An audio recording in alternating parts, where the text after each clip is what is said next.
लग्नानंतर होईलच प्रेम मालिकेमध्ये आपल्याला विजयचं खरं रूप दिसणार आहे. विजय रम्याला जबरदस्त आता अडकवत आहे हे आपण पाहणार आहोत. तर आता तो एकटाच अंधाऱ्या खोलीमध्ये बसलेला असतो आणि त्याने मेणबत्ती पेटवलेली असते आणि तिच्या जवळ बसून आता तो म्हणत असतो की नक्की काय चुकते माझं म्हणून रम्या असं वागते माझ्याशी. तिला नक्की लग्न करायचं असेल ना माझ्याशी, नाही तर माझाच प्लॅन ती माझ्यावरती नाही ना उलटवणार, असं म्हणून त्याचा खूप संताप होत असतो आणि तो खूप मोठमोठ्याने ओरडतो. कारण प्रेक्षकांनो, विजय रम्याला फसवतोय. तो रम्याशी लग्न करून तिची सगळी प्रॉपर्टी हडप करणार आहे. विजय कोणत्याही मोठ्या कंपनीत कामाला नाहीये आणि तो कोणताही मोठा बॉस नाहीये.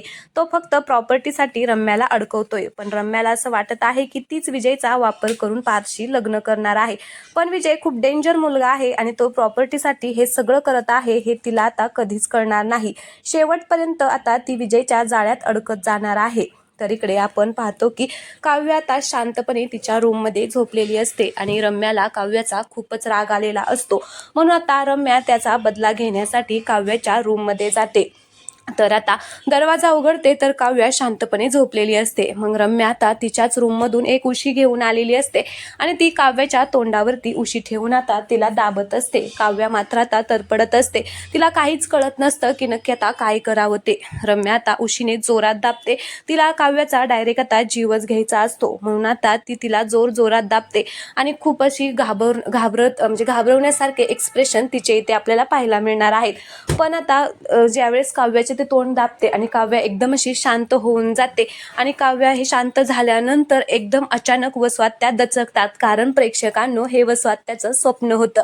कारण रम्या म्हणलेली असते की मी काव्याला संपवणार आहे. त्यामुळे तेच आता आठवून वसवात्याला स्वप्न पडलेलं आहे आणि हे सगळं स्वप्न आता वसवात्याला पडलं होतं.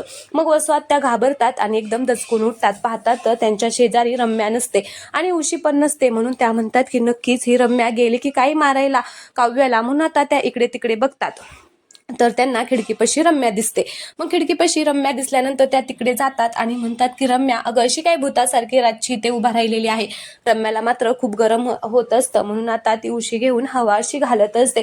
त्यावेळेस ती म्हणते की आई, मला खूप गरम होते, मला अजिबात झोप लागत नाहीये आणि तो तुझा लाडका जावई तिकडे माझ्या रूममध्ये निवांत एसी लावून झोपला असेल, त्याला काय बाई. तर आता वसवात्या म्हणते की अगं तूच तर भांडण करून इकडे आलेली आहे, काय गरज होती तुला विजयरावांना अशी दुखवायची, ते किती चांगले आहेत.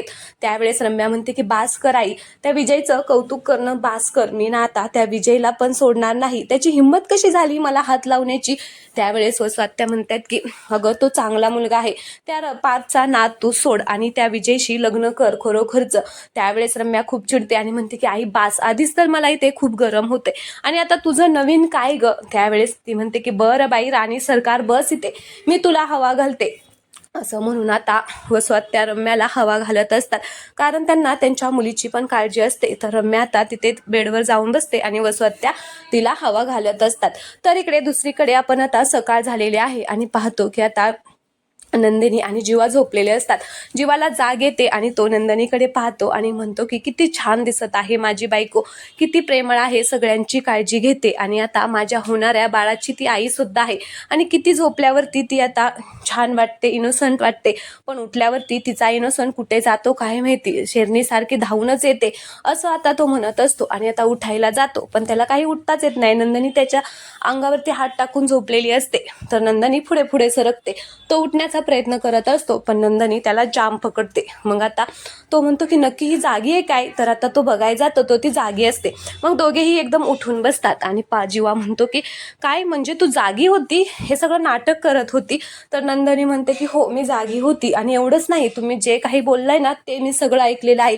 काय म्हणाला तुम्ही, काय म्हणाला की मी झोपेत आहे तोच छान दिसते, तेव्हाच मी शांत वाटते, उठल्यावरती मी काय इनोसंट नाही वाटत का. त्यावेळेस तो म्हणतो की अगं हो मी असंच म्हटलो, पण चिडू नको. त्यावेळेस नंदिनी म्हणत असते की चिडू नको तर काय नको, काय हो आता तुम्ही माझ्या अंगावरती हात टाकून झोपताय, पण ज्यावेळेस म्हणजे मी तुमच्या अंगावरती हात टाकून झोपते, पण ज्यावेळेस माझं पोट वाढेल ना मग त्यावेळेस अजिबात चिडू नका, मग मला झोपता पण नाही येणार. त्यावेळेस तो म्हणतो की काहीच काळजी करू नको, त्यावेळेस मी तुझ्या अंगावरती हात टाकून झोपेल. मग नंदिनी म्हणत असते की हा पण काय हो, ज्यावेळेस माझं पोट वाढेल ना त्यावेळेस मी तुम्हाला आवडायची बंद होईल ना, कारण तेव्हा मी अशी सुंदर दिसणार दिसणार नाही, माझी फिगर अशी राहणार नाही, मी खूप जाड होईल ना. मग जेव्हा म्हणतो की अगं सगळेच जाड होतात, तूच एकटी नाही होत, सगळ्याच बायका प्रेग्नेंट असतात त्यावेळेस जाड होतात, काही तूच पहिली नसणार आहे. त्यावेळेस ती म्हणते की हो मी पहिली नसणार आहे, पण खरंच मी सुंदर दिसणार नाही. आणि मग नवऱ्यांना अशा बायका आवडत नाही, मग ते हिरवळ शोधण्यासाठी बाहेर जातात. त्यावेळेस जेव्हा हसतो आणि म्हणतो की काय हिरवळ, अगं काय बोलते नंदिनी.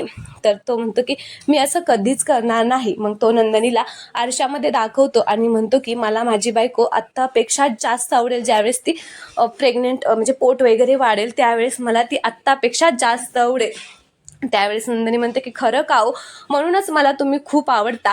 मग ती देवाचे आभार मानायला जाते. तेवढ्यातच जीवा म्हणतो की अच्छा म्हणजे तुला माझे आभार मानायचे आहेत का. त्यावेळेस ती म्हणते की नाही, मला देवाचेच मानायचे आहेत की देवाने मला एवढा गोड नवरा दिला. मग तो म्हणतो की तथास्तु, तुझा देव सगळं काही मान्य करेल. आता दोघेही खूपच खुश झालेले असतात आणि नंदिनी म्हणत असते की खरं सांगू का, आता हे 9 महिने कसे जाते ना, मला याचं टेन्शनच आलेलं आहे. पण तसंही तुम्ही मला खुश ठेवचाल, पण तुम्ही कसं काय खुश राहणार.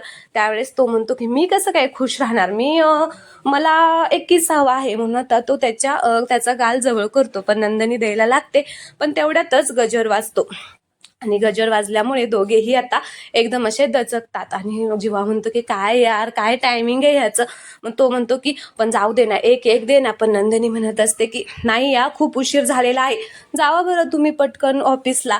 तर तो म्हणतो की प्लीज नंदिनी, पण आता नंदिनी काही ऐकतच नाही, त्याला ऑफिसला पाठवते. मग जेव्हा ऑफिसला जाण्यासाठी आता तयारी करायला जातो, इकडे दुसरीकडे आपण पाहतो की आता रम्या फ्रेश होऊन आता तयार होऊन तिच्या रूममध्ये आलेली असते आणि बेडवरती बसलेली असते. तर तेवढ्यात तिकडून आता विजय सुद्धा फ्रेश होऊन येतो आणि बेडवरती रम्याला पाहून तो थोडासा दचकतो आणि तिच्याकडे रागाने बघत असतो. तर आता रम्या सुद्धा त्याच्याकडे बघत असते. मग आता विजयाला आठवतं की रम्याने काल त्याला चापट मारलेली असते आणि म्हणालेली असते की पुन्हा माझ्या मागे मागे यायचं नाही आणि माझ्यापासून लांब राहायचं. आता ते त्याला आठवतं. मग तो आता टॉवेल सोप्यावरती ठेवण्यासाठी जातो, तर त्याला एक तिथे चिठ्ठी सापडते, जी आता रम्याने त्याची माफी मागितलेली असते आणि त्याच्यामध्ये लिहिलेलं असतं की सॉरी मिस्टर मटकरी, आता असं लिहिलेलं असतं. मग ते पाहून विजयला खूप छान वाटतं आणि विजय रम्याकडे बघून आता स्माईल करतो आणि मग रम्याच्या जवळ जाऊन तिला विचारतो की काय रम्या, तू हे लिहिलेलं आहेस का. मग रम्या कान पकडते आणि म्हणत असते की खरंच सॉरी विजय, ॲक्च्युली मला काल काय झालं होतं ना कळलंच नाही, मी असं नव्हतं वागायला पाहिजे, पण चुकून झालं.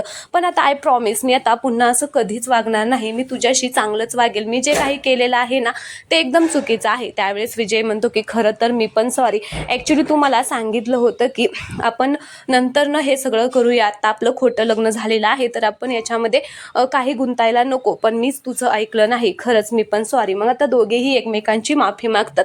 पण विजय म्हणत असतो की पण खरं सांगू का रम्या, आपलं ना नातं एकदम असं घट्ट व्हावं, मैत्री आपली एकदम घट्ट व्हावी असं मला वाटत आहे. ज्यावेळेस आपली मैत्री घट्ट होईल त्यावेळेस आपलं नातं सुद्धा एकदम छान होईल. अगदी ट्रान्सपरंट हवं आहे मला नातं, तू सुद्धा माझ्यापासून काहीच लपवू नको आणि मीही तुझ्यापासून काहीच लपवणार नाही. त्यावेळेस रम्या म्हणते की विजय, मी तुझ्यापासून काहीच लपवलेलं नाहीये. मग विजय म्हणतो की हां ठीक आहे, तेच बेस्ट राहील, तू काहीच लपवू नको, असं म्हणून आता तो ऑफिसला निघालेला असतो. तर रम्या म्हणत असते की कुठे चाललेला आहे. तर विजय म्हणतो की आता 2 दिवस झालं सुट्टी घेतलेली आहे आणि आता मला ऑफिसला जायला हवं. मग रम्या म्हणते की विजय, तू ऑफिसला गेल्यानंतर हे लोक मला पुन्हा त्रास देतील, एक काम करू का, मी पण तुझं ऑफिस जॉईन करू का. आता ती असं म्हटल्याबरोबर विजयला धक्काच बसतो, कारण प्रेक्षकांनो विजयला कोणतंच ऑफिस नाहीये आणि तो कोणता मोठा बॉस वगैरे नाहीये, त्याला काहीच काम नाहीये. मग आता तो दचकतो आणि म्हणतो की काय रम्या, अगं नको असं, तू कशी काय माझं जॉईन करू शकते. त्यावेळेस रम्या म्हणते की अरे पण का नाही करू शकत, मी तुझी बायको आहे आणि मी हे सगळं करू शकते, मला घरी पण बोर होईल. त्यावेळेस तो म्हणतो की हो तू करू शकते, पण अगं एक अडचण आहे. तर रम्या म्हणते की काय अडचण आहे. तर तो म्हणतो की मला ना माझी बायको, माझी बॉस हवे आहे आणि माझ्या ऑफिसमध्ये तू जॉईन झाली तर माझ्या हाताखाली तुला काम करावं लागेल आणि ते मला अजिबात आवडणार नाही. त्यामुळे ना तू नको जॉईन करू, तू ना दुसरीकडे कुठेतरी जॉईन कर किंवा तू पाचच्याच कंपनीमध्ये काम करतीये तुमच्या, तर तिथेच काम कर. तर रम्या म्हणते की खरं तर ना मला आवडलं असतं तुझ्या ऑफिसमध्ये काम करायला, पण आता तू म्हणतोयस तर ठीक आहे, असं म्हणून आता मग विजय म्हणतो की ठीक आहे आता मी जातो ऑफिसला. मग विजय ऑफिसला जातो आणि मग रम्या म्हणत असते की बरं झालं ह्याचा राग शांत झाला, आता ह्याला अडकवण्यासाठी मला अजून काहीतरी करावं लागेल. पण प्रेक्षकांनो रम्याला माहीत नाहीये विजय खूप डेंजर आहे, पण आता ती सुद्धा विजयला फसवत आहे आणि विजय सुद्धा तिला फसवत आहे. आता काय होईल कसं होईल हे पाहण्यासाठी तुम्ही चॅनलला सबस्क्राईब करा. व्हिडिओ आवडला असेल तर प्लीज व्हिडिओला लाईक करा. धन्यवाद.